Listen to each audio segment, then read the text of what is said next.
Hi, ಇವತ್ತಿನ ವಿಡಿಯೋನಲ್ಲಿ ನಾನು ಕಡಲೆಬೇಳೆ ಕೂಟ್ ಮಾಡೋದು ಹೇಗೆ ಅಂತ ಹೇಳ್ಕೊಡ್ತೀನಿ. ಮೊದಲಿಗೆ ಮಸಾಲೆ ರೆಡಿ ಮಾಡ್ಕೊಳ್ಳೋಣ. ಇದಕ್ಕೆ 2 ಸ್ಪೂನ್ ಎಣ್ಣೆ ಹಾಕೋತೀನಿ.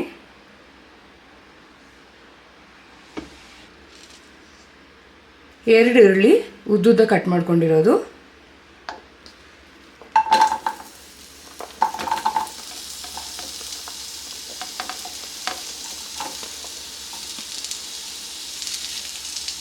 ಶುಂಠಿ ಸಣ್ಣದಾಗಿ ಹೆಚ್ಚಿಕೊಂಡಿರೋದು ಅರ್ಧ ಇಂಚಷ್ಟು, ಇದಕ್ಕೆ ಲವಂಗ ಮೆಣಸು ಒಂದು 5, ಲವಂಗ ಒಂದು 5, ಅರ್ಧ ಇಂಚಷ್ಟು ಚಕ್ಕೆ, ಒಂದು 10 ಬೆಳ್ಳುಳ್ಳಿ, ಅರ್ಧ ಚಿಪ್ಪಾಗುವಷ್ಟು ತೆಂಗಿನಕಾಯಿ,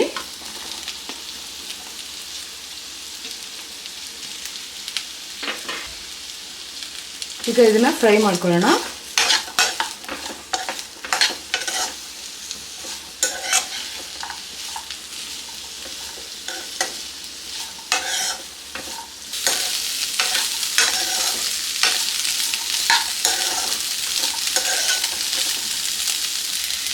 ನೋಡಿ, ಈಗ ಲೈಟಾಗಿ ಕಲರ್ ಚೇಂಜ್ ಆಗಿದೆ.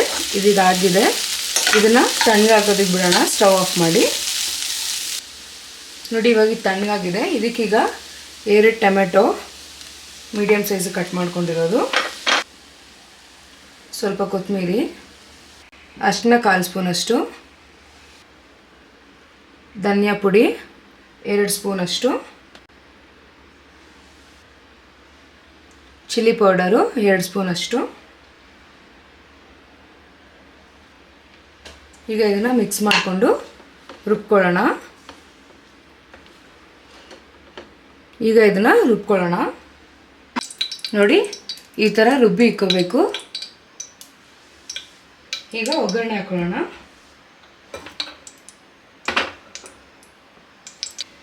ಈಗ ಇದಕ್ಕೆ ಅರ್ಧ ಸ್ಪೂನಷ್ಟು ಸಾಸಿವೆ, 1 ಕಡ್ಡಿ ಕರಿಬೇವು, ಆಲೂಗಡ್ಡೆ 2 ಆಲೂಗಡ್ಡೆ ಸಣ್ಣದಾಗಿ ಹೆಚ್ಚಿಕೊಂಡಿರೋದು, ನೋಡಿ ಸಣ್ಣದಾಗಿ ಹೆಚ್ಚಿಕೊಂಡಿರೋ ಉದ್ದ ಬದನೆಕಾಯಿ 1-2, ಇದನ್ನ ಕೂಡ ಹಾಕೊಳ್ಳೋಣ.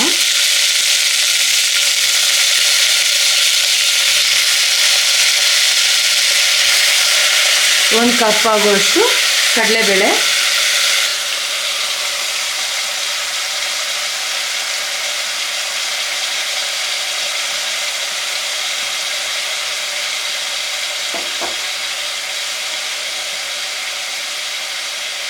ಈಗ ಇದನ್ನು ಮಿಕ್ಸ್ ಮಾಡ್ಕೊಳ್ಳೋಣ.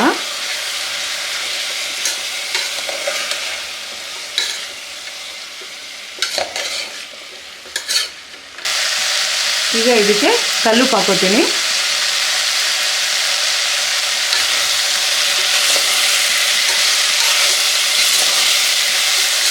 ಈಗ ರುಬ್ಬಿರೋ ಅಂಥ ಮಸಾಲ ಏನಿದೆ ಇದನ್ನು ಹಾಕೊಳ್ಳೋಣ.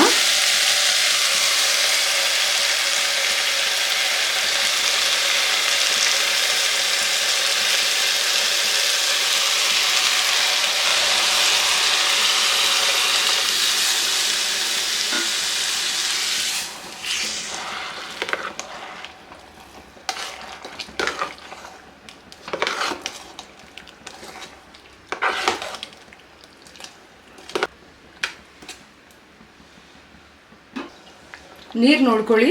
ನಿಮಗೆ ಗಟ್ಟಿಯಾಗಿ ಬೇಕು ಅಂದರೆ ನೀರು ಜಾಸ್ತಿ ಹಾಕಕ್ಕೆ ಹೋಗ್ಬೇಡಿ. ನಿಮಗೆ ತಿಳಿಯಾಗಿ ಬೇಕು ಅಂದರೆ ನೀರು ಹಾಕ್ಕೊಳ್ಳಿ.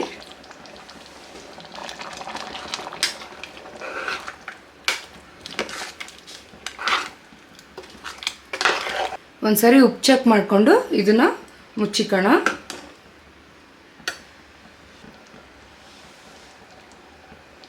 ಈಗ ಇದನ್ನು ಮುಚ್ಚಿಡೋಣ. 1 ವಿಜಿಲು ಕೂಗಬೇಕಿದು. ಬನ್ನಿ, ಈಗ ಇದು ಹಾಕಿದೆ, ತೆಗೆಯೋಣ.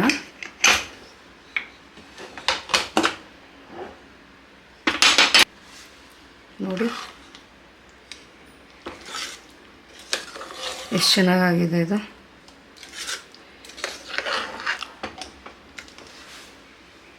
ಇದು ಚಪಾತಿಗೆ ಪೂರಿಗೆ ಚೆನ್ನಾಗಿರುತ್ತೆ. ಬನ್ನಿ ಈಗ ಇದನ್ನು ಸರ್ವ್ ಮಾಡ್ಕೊಳ್ಳೋಣ.